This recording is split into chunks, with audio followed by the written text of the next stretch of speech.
don't package me as a typical BBC guy who only wants to hear one side of any argument.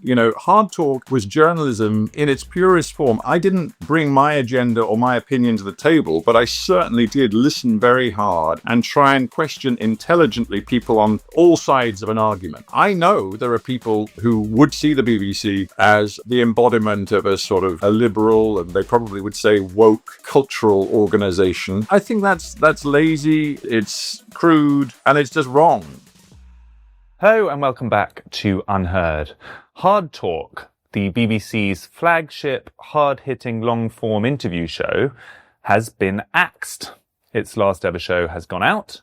Its interviewer, Stephen Sackur, has been made redundant. For nearly 3 decades, it took global leaders to task, from Hugo Chavez to Christine Lagarde to Bill Clinton to Sergei Lavrov. The list goes on, and now no more. Well, we don't normally have BBC journalists, especially on this show, but we wanted to hear the truth from the newly liberated man himself. The interviewer becomes the interviewee. Welcome to UnHerd, Stephen Sackur. Yeah, thank you, Freddie. Who do you think made this decision to cancel Hard Talk after so many apparently successful years? Well, the decision was made by the senior bosses of BBC News. I mean, ultimately, the big boss at the BBC is Director General Tim Davie, but I think he delegates decisions like this to his senior managers in news. Presumably he had to sign it off. Yeah, I imagine he would have signed it off. Whether it's such big potatoes that he would have been very actively involved in the decision, I have no idea. But in essence, more than anybody else, if one is to identify an individual, it would be Deborah Turness, who is the boss of the BBC News operation. Whether she initiated the move, I don't know, but she absolutely would have been the person who ultimately made the decision. And who is Deborah Turness? How long has she been in post for? And is this a journalist or is this a business person? Or? Well, yes, the funny thing is, when you ask me who is Deborah Turness, in the deeper sense, I have no idea, because one of the interesting things about my situation is that although Deborah Turness has been running BBC News for a few years now, I have, until the decision was taken to close Hard Talk, I had never met the woman. She had never reached out to me. She'd never sent me a single message. I have no indication that she'd ever watched a single episode of Hard Talk actually go out. And she'd certainly never met me or the team. So I have no idea who the real Deborah Turness is. I can tell you that she has, a long and respected career at ITN and then at NBC News in the United States. And then from there, from her time in North America, she was hired by the BBC. She's an executive rather than a journalist in terms of her background. I'm sure she would say she's absolutely a journalist because she has had lots of senior roles in journalism, but absolutely as a manager and executive rather than a reporter in the field. And have she or they put out any statements explaining the rationale for cancelling this show? The public rationale is all about the money. We all know that the BBC is under, and has been under for some time, a big financial squeeze. We're funded by the license fee. The license fee was frozen for a very long time. So in real terms, the BBC's revenues were going down. Yeah. And there have been waves of cost cutting in recent years. We've seen our budget cut before the closure announcement in recent years. That's meant staff reductions. It's meant, we've had to shave down to the bone in terms of our operations. So, that was the context in which this announcement was made, and the announcement was couched in terms of a financial saving. They said BBC News as a whole had to save 24 million quid. Our budget, interestingly, represents just 5% of that 24 million quid, and I would argue it also represents just the salaries of, let's say, 4 or possibly 5 middle to senior managers at the BBC. So there were clearly other ways in which £1 million could have been saved rather than closing down a whole programme. But that's what they chose to do. Well, you say that's the public rationale. That seems to suggest there might be a private rationale that would be different. You won't be surprised to learn I've reflected on this a lot over the last 6 months. And Also, I've had conversations with some BBC managers, although not a serious one with Deborah Turness, and certainly no conversation with Tim Davie himself, whom I haven't spoken to at all. And it seems to me there is a clear decision in BBC News to focus resources on what they call their live and breaking priorities. That is, essentially both online, on television, and on radio, making sure that what goes out as live and streamed 24/7 news catches as many eyeballs as possible. And they appear to believe that a show like Hard Talk, which of course is a pre-recorded long-form interview show, doesn't fit easily in that set of priorities. Personally, I've made it very clear that I think they're wrong. I think they're making a grave strategic mistake. And I think it'll cost them in reputational terms, most particularly around the world, where my show, Hard Talk, has enormous cut through, a huge audience running into the many tens of millions, and I would say a hugely respected reputation as an embodiment of the best BBC values for independent, impartial, rigorously researched journalism. You talk about around the world. I think that is the key question, isn't it? Because in some people's minds, there is a confusion between the BBC World Service, which is this in part funded by the Foreign Office semi-diplomatic mission, which is, I guess, to push soft power, to kind of extend our values around the world kind of mission. And then there's the core BBC UK, which is about providing media to our own population. Is there perhaps an argument that Hard Talk kind of was lost in between those two poles and was neither fully a member of either? Well, I mean, it's an interesting way of putting it. I wouldn't characterize the BBC's international journalism as you put it, in part diplomatic. It's not. Let's be clear. We're not in any way a state broadcast organization as you would know it in other parts of the world. We have the license fee, and the license fee enables the BBC to be a public service, independent and impartial organization. Now, you're right that there is an element of Foreign Office funding that goes into the World Service and the language services, but that doesn't impact the journalism. And I can tell you this as a 40-year-long BBC journalist.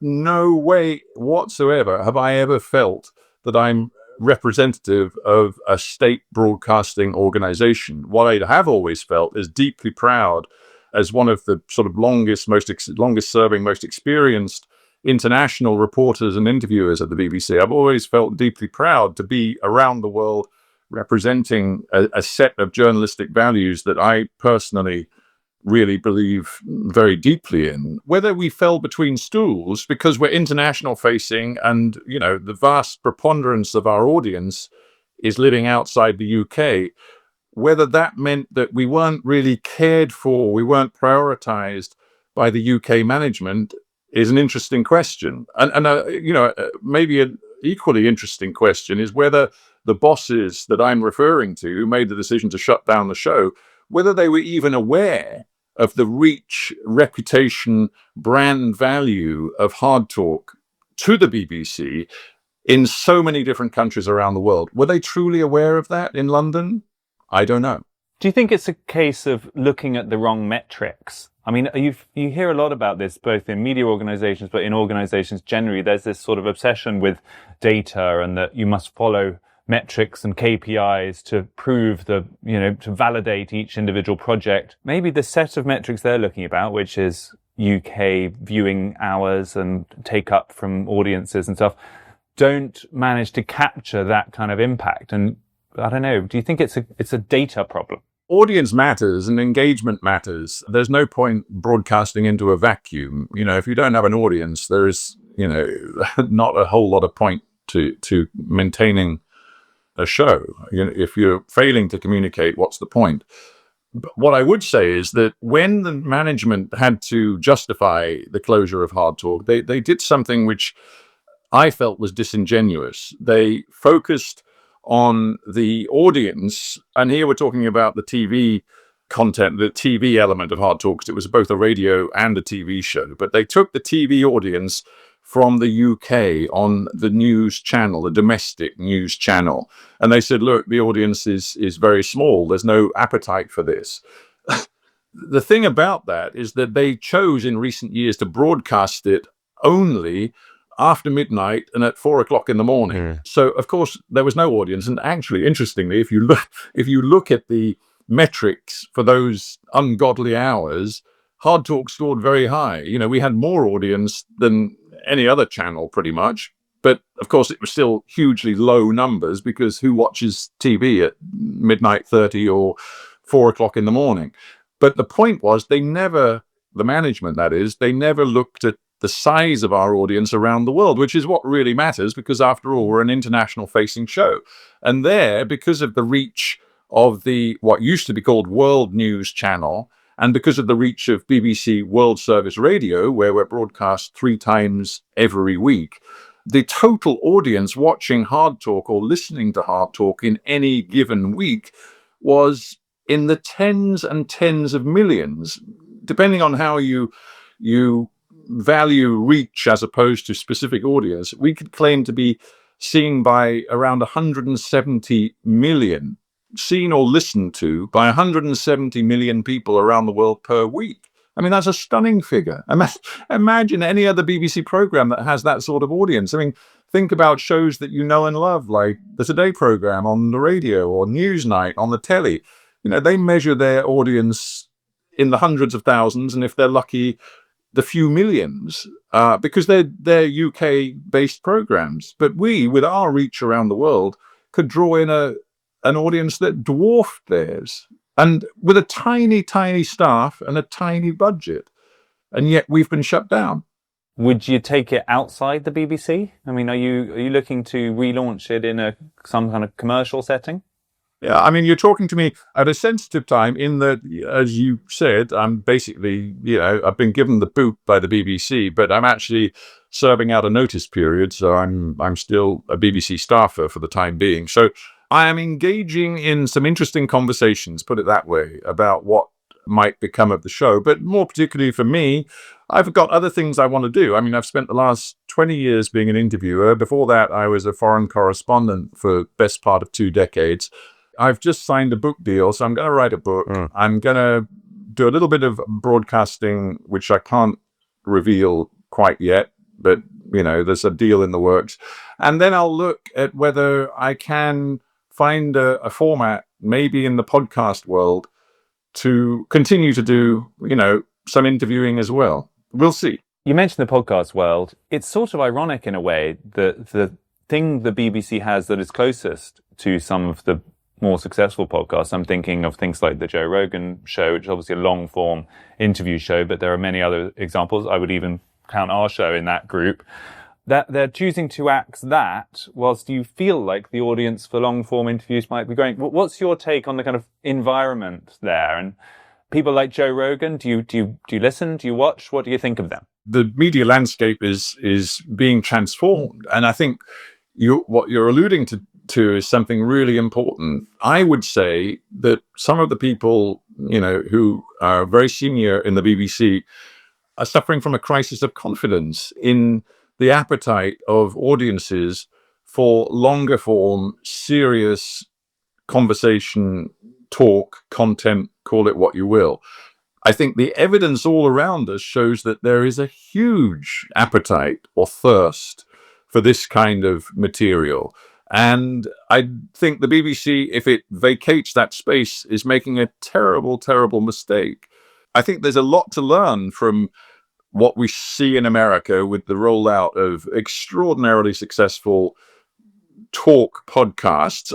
Obviously, I'm not in a space which is anything like Joe Rogan's. I mean, Joe Rogan comes to his conversations, and his podcast with a clear set of opinions, a worldview, which he explores generally with like-minded people. Not always, but mostly. I'm not, and I've never been an opinion-driven journalist.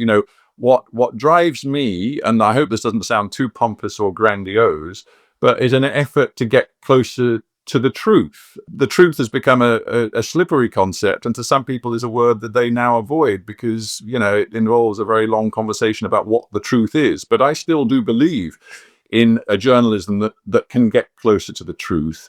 And I think a podcast format or a long form format is absolutely vital to that. The trouble is, I guess would be my pushback, that people like Joe Rogan or some of the most successful alternative media channels are almost existing in opposition to people like the BBC. There is a generalized sense, particularly among audiences for alternative media, that the BBC is a great example of the shortcomings of legacy media, frankly. There is a sense that there was an ideology within that organization that was a kind of high status liberal worldview that really didn't go very questioned inside it, and therefore it's lost credibility with those audiences. What do you say to that? Well, I say just clear your mind of any preconceptions or assumptions or prejudice and look, particularly, I can only really speak for myself, look at what I do, what I have done, and the way Hard Talk has approached many of the sort of hot button and wedge issues that might define where you sit on the political spectrum. I mean, it's interesting to me that, there's been an enormous and I have to say very gratifying response to the closure of Hard Talk. Many, many people, both in the UK and around the world, are expressing their support for the show and what we've done, and absolute bewilderment and bafflement about why it would be shut down. But interestingly, a lot of people are putting onto social media some of their favorite clips, right, of different interviews I've done. And one of the clips that is doing best right now and has had thousands and thousands of retweets or re-X's or what one calls them these days is an interview I did with Judith Butler, an academic who is extremely sort of, how can one put it, passionately in support of trans rights and has written many books that have been quite influential in that field. Now, my interview with her was tough, it was challenging, it was rigorous, and many people on the other side of the argument from Judith Butler are now using it as a sort of indicator of what strong, independent journalism should be like on this issue.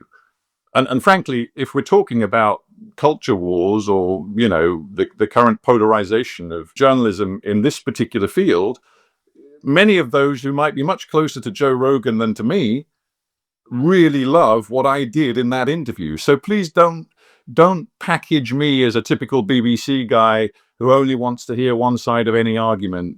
Hard Talk was journalism in its purest form. I didn't bring my agenda or my opinion to the table, but I certainly did listen very hard and try and question intelligently people on all sides of an argument. You're also pretty much a BBC lifer, however, now leaving that organization after 4 decades. So I guess I am interested in your view of the organization more generally beyond Hard Talk. I mean, do you think that it has suffered from being ideologically narrow? And what should it learn from all of this? I hesitate to make many grand statements about the BBC beyond the fact that I'm not leaving it with sort of deep personal bitterness or grievance. I think the BBC still has an important role to play. I think it's made a major mistake in shutting down my show, and I think it will cost it reputationally much more than it can ever save from the rather small budget that Hard Talk had. So, that's my personal take. What the BBC's future looks like, I think, is very much up in the air. I think people at the very top of the BBC understand that the current license fee model probably has a shelf life, but to be honest, I don't think they can think of a better system. And I'm not sure the politicians can either. Do I think that there's a sort of systemic problem with a sort of liberal soft left bias in the BBC? No, not really. I mean, I didn't bring a liberal soft left bias to my particular interview table. You also said I'm not a typical BBC representative at the end of that. No, I don't think you should take anybody as an embodiment of the BBC, and certainly not me. That's all I'm saying. I know there are people who would see us as us, I'm saying because I haven't actually left the staff yet, but would see the BBC as the embodiment of a sort of, as I say, a liberal, and they probably would say woke cultural organization. I think that's lazy. It's crude. And it's just wrong. I know a lot of people in the BBC, some of whom might fit that description, some of whom don't. And the BBC is a big organization with a lot of different output and content. And I suppose my message is, rather than take a one size fits all view of the BBC, I think it's more sensible to look at its output as it is. And I would therefore ask you and everybody to judge me and my show on what we actually did. I guess it's also interesting to look at where they are putting money. If they're taking money out of things like Hard Talk, where is it going to? And, we recently did a sort of minor investigation into BBC Verify, for example, which has 60 plus employees. It's an enormous investment from the BBC, and at least from our account, has already made a lot of errors that undermine its credibility and so-called fact-checking. It's a whole new sort of project. It seems ideological. It seems like getting way over its skis for something like the BBC. It's beyond just journalism. What's your take on initiatives like that? Do you think that's the right way to be spending money? Do I think it's the right way to be spending money? I mean, all I'll say on BBC Verify is that, it's a initiative designed to sort of build trust and engage audiences, and I sort of get it. All I would say is that I never needed a badge or a label, saying verify or verified on any of the journalism I did, because from the very beginning of my career as a reporter and then a foreign correspondent at the BBC, I didn't go to air with things, or I didn't say things unless I could back them up with evidence and eyewitness account and, a total satisfaction on my part that what I was saying was true. So I didn't need a label. As far as I was concerned, I would not be offering content to the audience without it being verified by my integrity as a BBC reporter. So actually every journalist should do his or her own fact-checking rather than have some kind of internal fact-checking service. Absolutely. So beyond that, I don't have much useful to say. I'm not a manager, thank God, never have been. They clearly have looked at all of the metrics and data which tell us that public trust in journalism generally is in decline, and they felt that this sort of Verify initiative would be a way of addressing that and rectifying it within the BBC. Let me ask, as a kind of final question, you to look back over your huge collection of interviews. Are there any that spring to mind where your opinion going in to the interview was very different to your opinion coming out? In particular, are there people who are sort of known as baddies who, having had a conversation with them, you now take a more nuanced view? First, the premise of the question is that I bring a whole set of opinions into every interview. And I honestly, I think I said earlier in our conversation, I'm not an opinion-driven journalist. So I not only hope, but believe that I went into and go into interviews with a mind that is not closed or already made up. But if you're asking me, did I come away from some interviews with a very complex set of feelings and sort of intellectual thoughts about what this person had said in response to my challenges? Yeah, many times. I mean, just one example, which is an interesting one. A couple of times over the years, I've interviewed the president of Rwanda, Paul Kagame. And he is a guy who I still, to this day, have complicated mixed feelings about. He has transformed his country in very positive ways. I mean, he's one of the African leaders who truly has delivered a cleaner, better, less corrupt form of governance. He has delivered on incredible infrastructure projects. He has turned his country around after the sort of darkness that it went through. So on many levels, he's an extraordinary leader. And yet he also is intolerant of dissent. He runs a system which is in different ways repressive, but as far as one can tell, is also still relatively popular. It's a very complicated picture to judge a guy like Kagame. And also in interview, he's one of the the steeliest, sort of difficult guys to interview. So that essentially means my views on him are very difficult to sum up in a few words, as I've just failed to do. But he is somebody that I came away from a conversation with thinking, what to make of this guy? And if I were Rwandan, what would I really think about Paul Kagame? And that's fascinating. That's brilliant to come out of an interview and feel so complicated about his legacy and the way in which we should see him. And do you generally find, I mean, you have these in-depth conversations with people who often are in controversial leadership roles. Do you end up with a sense of whether they're good or bad kind of people at the end? I mean, you've just said not in the case of Kagame, but more generally, do you often, when you look back, do you think, okay, that one, he was just a real wrong-un. I remember there was something in his eyes, there was a real baddie. Sometimes. I mean, another example of somebody that, I've just said, I try not to go into interviews with preconceived ideas or opinions, and that's true. But certainly sometimes I do come out with a pretty clear idea. I mean, one example would be the president of a tiny West African country, Equatorial Guinea, which happens to have vast oil and gas reserves, but most of its people are stuck in absolute poverty. And the ruler there, Teodoro Obiang, has been in power for, I can't remember now, 5 decades or something. He's Africa's longest serving dictator.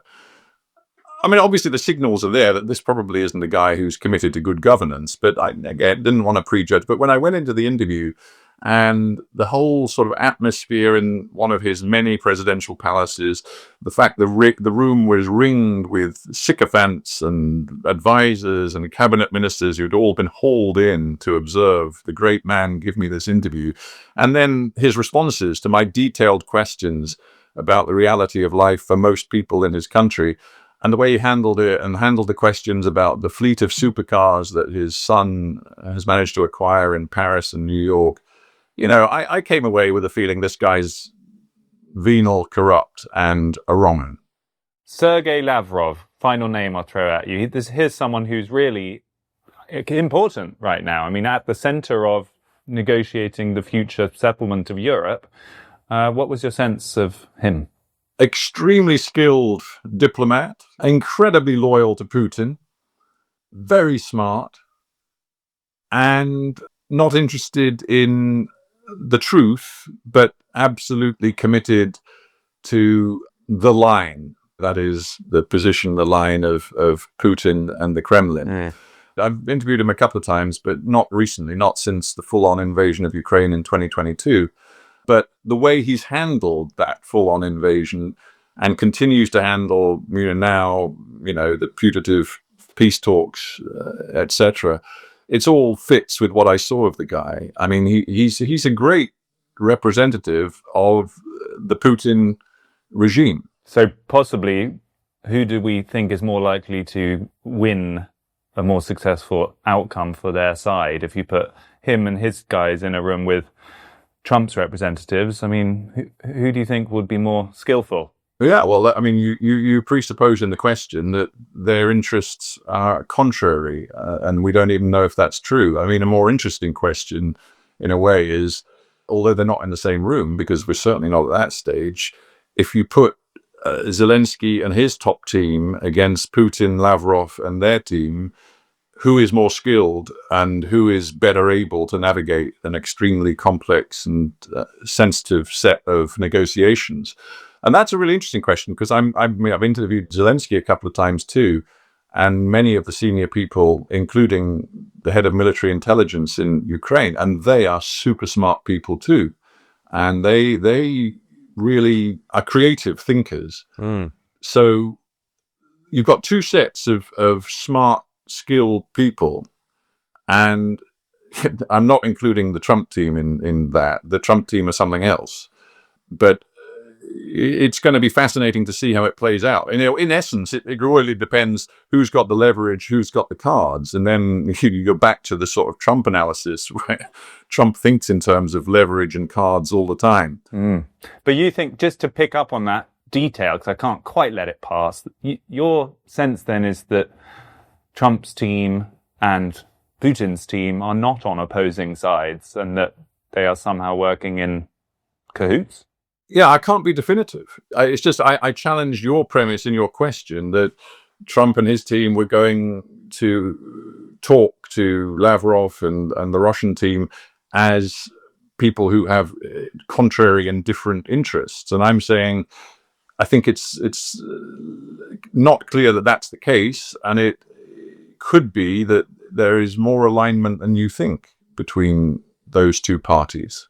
Well, we will pursue that in forthcoming interviews, no doubt. Stephen Sackur, thanks for sharing your time this morning, and we'll pay close attention with whatever you get up to next. It's a pleasure, Freddie. Thanks. That was Stephen Sackur, formerly the presenter and lead interviewer for BBC HARDtalk. That show has been axed. Clearly, the BBC is an organisation in some kind of existential crisis. It doesn't seem to know exactly what it's for, and it sounds from his account like the internal management is a little bit all over the place.